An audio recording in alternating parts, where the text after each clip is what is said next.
2019년 말에 전 세계로 퍼진 코로나는 2022년 초까지 기승을 부리고 있습니다. 코로나 바이러스는 2019년 12월 중국 후베이성 우한시에서 처음 확인되고 대규모로 유행하기 시작하였습니다. 세계보건기구는 2020년 1월에 국제적 공중보건 비상사태를 선언하였고 3월에는 팬데믹, 즉 세계적 범유행으로 격상시켰습니다. 이를 코로나 팬데믹 사태라고 합니다. 중국과 가까운 우리나라는 처음에 코로나에 감염된 사람들이 많았습니다. 그러나 문재인 대통령이 투명하게 질병관리본부를 통해 매일 정보를 공개하고 코로나를 진단하고 치료하는 방역 체계를 만드는 등 발빠르게 대처했습니다.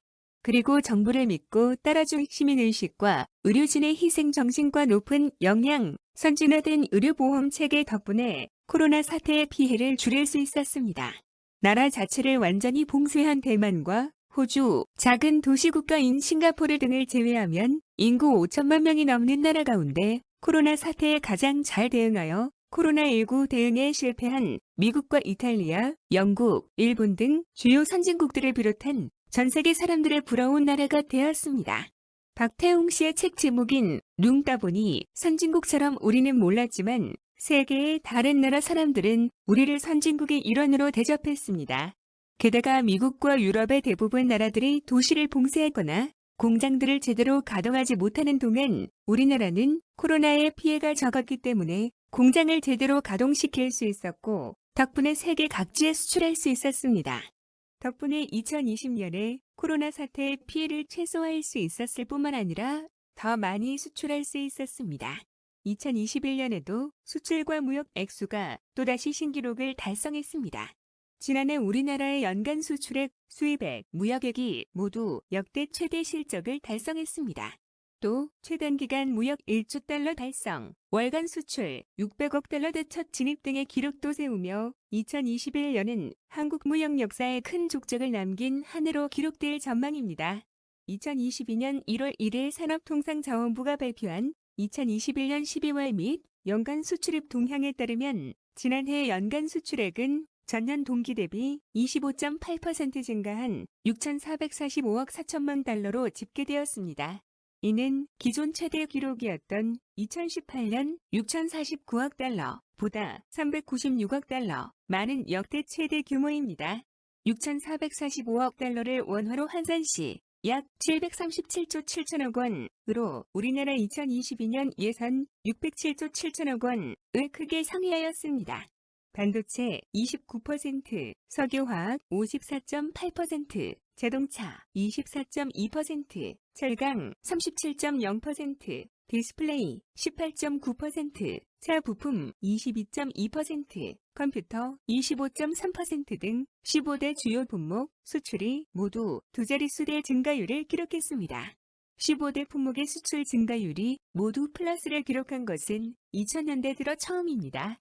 15대 주요 품목 중에선 반도체 1280억 달러, 석유화학 551억 달러 등 전통적인 주력 산업이 역대 최고 수출 실적을 올렸고 바이오 헬스, 2차 전지 등도 연간 최고치를 기록하며 새로운 수출 동력으로 단단하게 자리매김하는 모습을 보여주었습니다. 지난해 수입은 31.5% 늘어난 6,150억 5천만 달러를 기록하며 사상 최초로 연간 수입액 6천억 달러를 돌파했다. 수출액과 수입액을 합친 무역액은 1조 2,596억 달러로 역대 최대를 기록했습니다.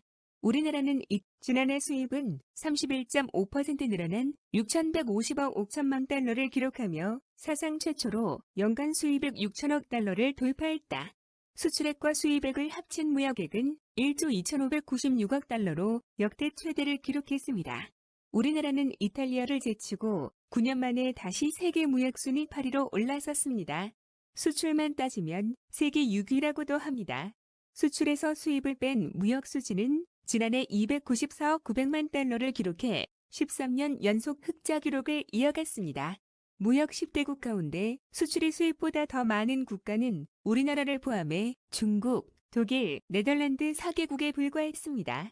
중국, 아세안, 미국, 유럽연합, EU, 일본, 중남미, 인도, 중동, 독립국가연합, CIS 등 9대 주요 지역을 대상으로 한 수출이 모두 증가했으며 이 중 중국, 미국, EU, 아세안, 인도로의 수출은 역대 최고치를 찍었습니다.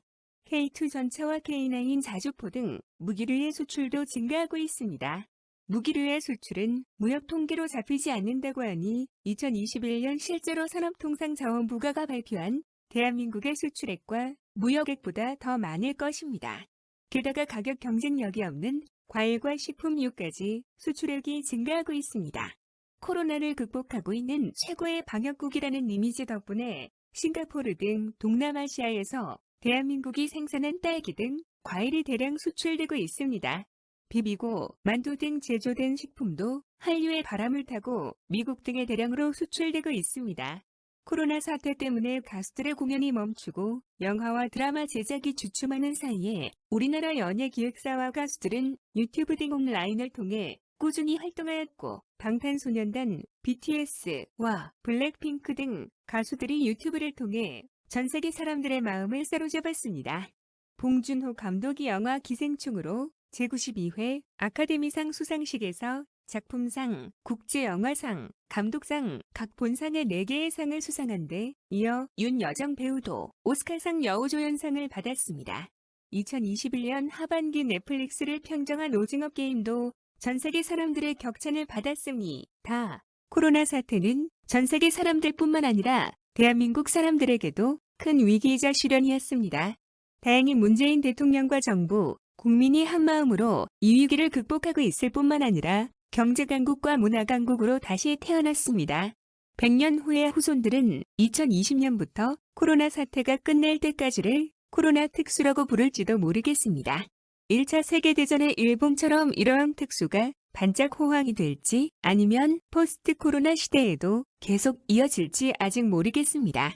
2차 세계대전을 계기로 세계 제1의 패권국으로 발돋움한 미국만큼은 아니더라도 코로나 반짝 특수에 만족하지 않고 더욱 분발하여 대한민국을 개혁하고 발전시킨다면 이재명 후보가 공약한 대로 세계 5대 강국이 될 날이 멀지 않았습니다. 팍스코리아나를 위해 비전을 제시하고 실천하는 지도자를 뽑읍시다. 그러나 코로나 사태는 대한민국의 경제적 번영뿐만 아니라 커다란 어두운 그림자도 드리웠습니다. 이는 다음 장에서 자세히 살펴보겠습니다. 코로나 사태는 14세기 유럽에 퍼진 패스트 대유행과 비슷한 점이 많습니다. 14세기 패스트 대유행에서 살아남은 사람들은 죽은 사람들이 남긴 재산과 땅을 차지해서 잘 먹고 잘 살게 되었습니다. 노래 제목처럼 위너 테이크스 올이었죠. 현재 진행 중인 코로나 사태는 패스트 때처럼 많은 사람들이 죽지는 않았습니다.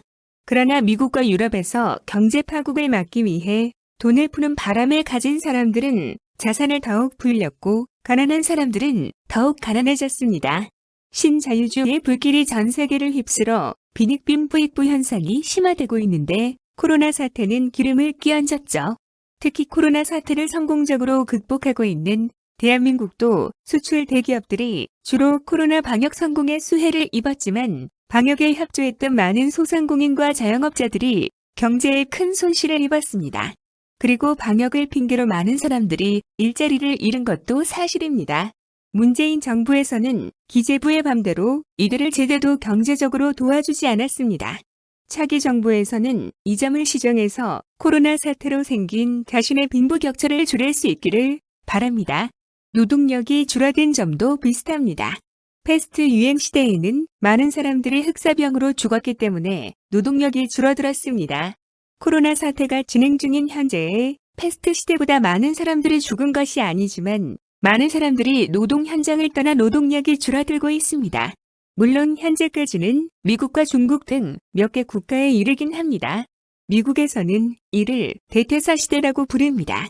김어준의 뉴스공장에서 방송인 썬킴이 한 말을 들어보시죠. 작년에 이어서 미국의 지금 사회의 화두가 되고 있는 대퇴사. 네.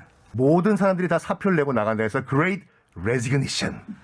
앤토니 클러츠라고 텍사스 A&M 대학교의 경영학과 교수가 만들었죠. 작년에. 대퇴사가 정말 모든 사람들이 일제히 사표를 내고 나간다 이건데 이제 작년 기준으로 봤을 때 작년 11월 한 달만 봤을 때만 하더라도 무려 480만의 미국인들이 사표를 집어 던지고 나갔어요. 그러니까 잘린 게 아니라 그러니까 잘린 거는 경기가 불황이기 때문에 잘린 되는 거고 그렇죠. 이건 스스로 사표를 내고 나가버린 거예요. 경- 회사 다니기 싫다. 네. 그래서 틱톡 같은 그 이제 동영상 베이스 SNS를 보면은 그 이 사장님 얼굴에 사표를 집어 던지고 나가는 동영상이 많이 올라오고 있더라고요. 이거 사실 영국에서도 이런 현상이 나와서 네. 그런 진단이 영국에서 나온 적이 있거든요. 영국도 그렇죠. 사람들이 특히 이제 육체 노동자들이 그 일거에 퇴사해서 그 자리가 사람을 구하기가 너무 어렵다. 그런 보도가 작년에 있었거든요, 하반기에. 그러니까 이제 코로나 때문에 반강제적으로 한 1, 2년 그 일을 쉬어 보니까 예. 그 이제 미국 같은 그 언론은 이제 인라이트먼트 계몽이라고 표현을 하던데 아 내가 굳이 이렇게 일을 안 해도 살 수가 있구나. 내가 굶어 죽기야 하겠냐. 차라리 내가 시골에 내려가 가지고 다른 일을 하자. 그 삶의 가치관이 근본적으로 변한 거 아니냐. 그래서 이런 용어가 등장한 거거든요. 아 그러니까 그 연관 검색을 한번 검색을 해보니까 예. 첫 번째가 exploit라고 하더라고요. 착취. 아, 내가 그동안 이 기업에 의해서 착취당했나? 이런 자각을 갖기 시작한 거예요. 내가 지금까지 기업에 의해서 자본가들에 의해 가지고 착취를 당했다. 그러니까 1위고 예. 2위가 뭐냐면 번아웃. 내가 정말 지쳤다. 세 번째가 뭐냐면 지치는 것도 이렇게 오래 쉬면 깨닫게 되거든요. 이게 이제 매일매일 돌아가면 다음날 아침만 생각하잖아요. 그런 여유가 없어요, 솔직히. 다음날 아침만 생각하고 그렇게 이제 그 쳇바퀴에 맞물려서 계속 돌아가다가 코로나 때문에 이제 집에 가 있어. 네. 그래서 한 3개월, 6개월 가 있다 보니까 내가 이전에 어떻게 살았던 거지? 물류 대란 때문에 처음 이 이야기가 나왔었어요. 작년 그렇죠, 하반기에. 그렇죠, 네네. 영국에서도 그렇고 미국에서도 그렇고 예를 들어서 부두 노동자들 혹은 대형 트럭 운전사들이 이거는 하루아침에 길러질 수 없는 인력인데 그때 페덱스 노동자들의 그 파업도 거기 그렇죠. 관련했었죠. 그렇죠. 갑자기 회사를 안 나오고 사표를 던지기 시작했다 이 사람들이. 그러니까. 거기서 쭉 이어지고 있어요. 그리고 또 세 번째가 뭐냐면 이제 플렉시빌리티 이제 유연성인데 네. 내가 왜 9 to 5, 9시에 출근해서 5시에 일을 해야 되는 것인가? 한 번도 의심하지 않았다가 네. 꼭 그럴 필요는 없는 것 같은데. 그러니까요. 예. 생각해보면 이게 뭐 헌법도 아니고 말이죠. 아니, 회사가 나한테 강요한 룰인데 꼭 그럴 필요 없는 거잖아. 해보니까 코로나 겪으면서 해보니까 아니네 이거. 또 지금 같은 상황에서 내가 뭐 이제 이 구직과 구인 밸런스가 무너진 상황에서 내 발언권이 더 세졌더라. 난 9시에 출근 안 하고 10시에 해도 됩니까? 일단 출근만 하십시오. 이런 말이 나오니까 굳이 9 to 5를 내가 지켜야 되나. 그러니까 이 갑을 관계가 근본적으로 변하는 것도 있어요. 갑을 관계가. 코로나가 엄청난 빈 공간을 마련해 준 거 아닙니까 사람들한테. 그러니까 방금 공장장님 말씀하신 것처럼 그 CBS 미국 CBS죠. 거기 보면 60 Minutes라고 보도 프로그램이 있는데 네. 거기서 인터뷰를 했던 노동자들이 이런 말을 하더군요. 지금 상황은 드라이버 시트에 기업가와 자본가가 앉아 있는 것이 아니라 우리 노동자가 앉아 있다. 우리가 갑이고 그들이 을이다. 이거는 시간이 주어지고 다른 시스템에 돌아갔는데도 여전히 이게 작동하네라는 걸 깨닫고 또 스스로 내가 이렇게 꼭 살 필요는 없었던 거였구나라는 거를 성인이 되고 나서 직업을 가진 다음에 처음으로 깨닫게 되는 거죠. 처음으로. 그렇죠. 근데 미 정부랑 주요 언론들은 뭐라고 얘기하고 있냐면 이런 젊은 게으름뱅이들 노동의 가치를 모르고 소위 말해서 이 실업급여라든지 코로나 지원금이 나오니까 일을 안 하고 있다라고 얘기를 하고 있던데 거기에 대해서 그 인터뷰를 했던 젊은 노동자들은 이렇게 얘기하고 있거든요. 제가 해도 되나요, 이걸요? 한 인터뷰가 이렇게 얘기하고 있어요. 그럼 당신들은 지금 뭐 하고 있는 것인가? 구직 활동을 하고 있는 것인가? 아니면 뭐 하고 있냐? I am not doing anything. 아무것도 안 하고 있다. 그리고 정말 그런 주류 언론들이 말하는 것처럼 우리가 뭐라고 할까 더 좋은 일자리를 찾기 위해서 약간 눈치를 보고 있다고 하면은 이건 어떻게 생각하냐? 내가 LA나 뉴욕에 살고 있었는데 아예 집 자체를 시골로 옮기려고 하고 있다. 그러니까. 여기서 그 대도시에서 정말 이 몇 평 안 되는 조그만 아파트에서 낑겨 살 바에는 자녀들에게 마당이 있는 집을 주고 싶다. 라이프 스타일이 바뀌는 거예요. 그러니까요. 가치관이 바뀌고 있는 거예요. 그러니까 락다운을 세게 겪은 나라들은 그 집에 그냥 있어야 되니까. 감금되는 거 아닙니까? 감금 강제로. 네. 그거 한 달만 하면 막 미친다고 하더라고요. 근데 이제 한 달이 지나고 두 달이 지나고 막 시간이 지나면 생각해 볼 수 있는 시간을 갖는 거 아닙니까? 천천히. 자기 성찰의 시간을 갖는 거죠. 내가 이렇게 사는 게 맞나? 내가 꼭 이 도시에서 이 패턴으로 살아야 할까? 내가 꼭 매일매일 출근해야 될까? 내가 그냥 저 시골에 가서 살아도 더 행복해질 수 있는 거 아닐까? 이런 생각을 대규모로 할 그러니까 대규모 인원이 그 생각을 할 시간을 가지게 된 그러니까 거죠. 오죽했으면 미국 언론도 이것이 제2의 계몽주의 혁명이다. 한 2년 동안 가만히 있다 보니까 나는 누군가, 여긴 어디고, 내가 어떻게 살아야 되냐. 라는 철학적인 질문을 던져주겠다고. 작년 같은 경우에 뭐 뉴스를 보셨겠지만 그 뉴욕의 그 환경미화원 여러분들 연봉이 작년에 그 3억 5천으로 올랐어요. 3억 5천에 올랐는데 물론 연봉은 한 2억이 되고 성과급 플러스 해가지고 1억 5천 플러스해서 3억 5천으로 올랐는데도 지원을 안 해요. 그러니까요. 이거는 돈의 문제가 아니라 철학의 문제예요. 가치관의 문제고 꼭 MZ세대만 그런 것도 아니에요. 그게 문제라니까요. 예. 지금 미국 주류 언론들은 MZ세대들이 정신 못 차리고 게으름뱅이가 됐다 하고 그렇게 하는데 실제로는 숙련된 나이 많은 전문직 육체노동, 아까도 얘기했듯이 항만 노동자라든가 대형 트럭 운전사들 수십 년간 한 분들, 이분들이 안 돌아온다는 거 아닙니까? 안 돌아오고 방금 말씀드렸던 것 같이 하신 것 같이 나이 드신 그 숙련공들은 뭐라고 하고 있냐면 우리는 대퇴사고 구직을 하는 것이 아니라 이 순간부터 그냥 우리는 대은퇴를 해버리겠다. 노동 거부 움직임은 중국에서도 나타나고 있다고 합니다. 지난해 젊은이들 사이에서 탕핑 운동이 유행처럼 번졌습니다. 탕핑은 똑바로 드러 누워 아무 일도 하지 않는다는 뜻입니다. 구체적으로 힘을 다해 노력했지만 삶이 나아지지 않는 것을 발견한 청년층이 몸과 마음이 지쳐 더는 노력하지 않고 최소한의 욕망만 유지하며 생활하는 상태를 의미합니다. 중국의 경제 발전에도 불구하고 빈부의 격차가 커짐에 따라 자신의 노력에 비해 삶이 나아지지 않으면서 삶을 달관하거나 사회에 대해 저항하는 의미도 있다고 합니다. 이처럼 가늘고 길게 살려는 사람들을 탕핑족이라고도 합니다. 이보다 오래전에 일본에서 2010년대에 등장한 사토리 세대와도 유사합니다.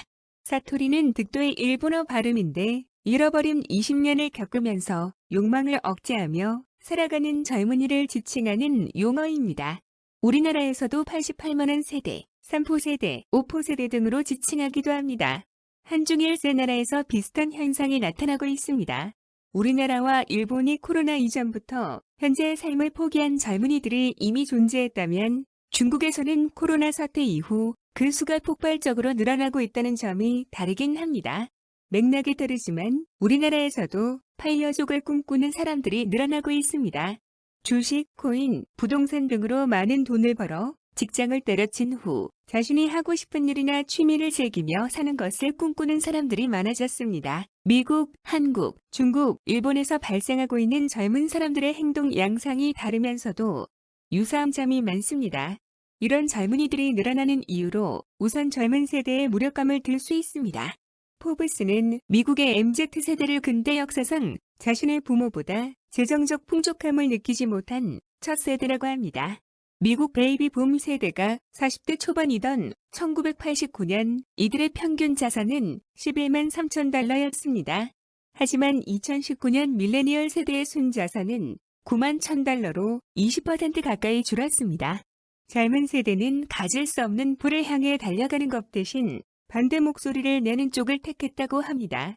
또 이래도 성공하기 어렵다는 허탈감, 팬데믹 후 바뀐 가치관, 노동가치 상승 등의 영향으로 노동 거부 움직임이 확산하고 있다는 분석도 나옵니다. 우리나라에서는 40대 이하의 사람들이 이에 해당합니다. 제조업 등의 인력난이 계속되면 2030년 미국에서만 1조 달러의 손실이 발생할 것이란 전망이 나온답니다. 14세기 패스트가 유럽을 휩쓴 이후의 노동력 부족 현상 때문에 농노라고 불리던 농민과 수공업자들의 지위가 향상되었고 수입도 많아졌습니다. 포스트 코로나 시대 노동력 부족도 14세기 패스트 이후의 시대처럼 노동자들의 노동 환경 개선, 노동 시간 감축, 복지 확충과 임금 상승에 기여할까요? 아니면 코로나 사태를 틈타 컴퓨터와 기계가 사람들의 노동을 대체하는 날이 올까요? 그래서 최근에 제가 본 기사는 이것은 그동안 200년 가까이 이어진 자본주의 시스템이 근본적으로 붕괴하고 변화하고 있는 것이다. 그렇게 해석들을 하더군요. 맞습니다. 그 자본주의가 이런 식으로 변화하고 무너지는 거 아닌가? 파일럿이 대퇴사 그리고 대은퇴 그럼 다르게 살래. 이런 흐름이 잡혔다는 거죠. 그럼 뭐 모두가 다 그렇다는 건 아닙니다. 그런 흐름이 크게 잡혔다는 거예요. 뭐 2, 3년 있다가 코로나 다 물러나고 하면 다시 다 돌아올 수도 있죠. 다시 다 돌아올 수도 있는데 지금은 그런 흐름이 크게 잡혀서 대퇴사 시대라는 용어도 등장하고 분석도 등장하고 앞에서 김어준의 뉴스 공장에서 잠깐 언급한 것처럼 사람들의 사고방식이 바뀌고 있습니다. 14세기 패스트 앞에서 무력한 성직자들을 보고 그리스도교에 실망하여 신앙심이 쉽고 신이 아닌 사람의 관심을 가지게 되었던 것처럼 먹고 살기 위해 일을 하는 노동관이 바뀌고 있다고 합니다. 1차 세계대전 당시 스페인 독감을 연구한 미국의 학자는 코로나 사태가 끝난 후 30년 넘는 긴 시간 동안 사람들이 섹스를 비롯한 쾌락에 탐닉하며 현실에 충실하자는 생각과 행동이 두드러질 것이라고 추측했습니다. 1차 세계대전 때도 그랬다는 것이 근거였죠. 이런 예측이 맞을지도 모르지만 14세기 패스트가 중세시대를 붕괴시키고 근세 또는 근대사회가 시작되는 분수령이 되었던 것처럼 코로나도 자본주의와 산업화 사회를 바꾸는 계기가 될지도 모르겠습니다.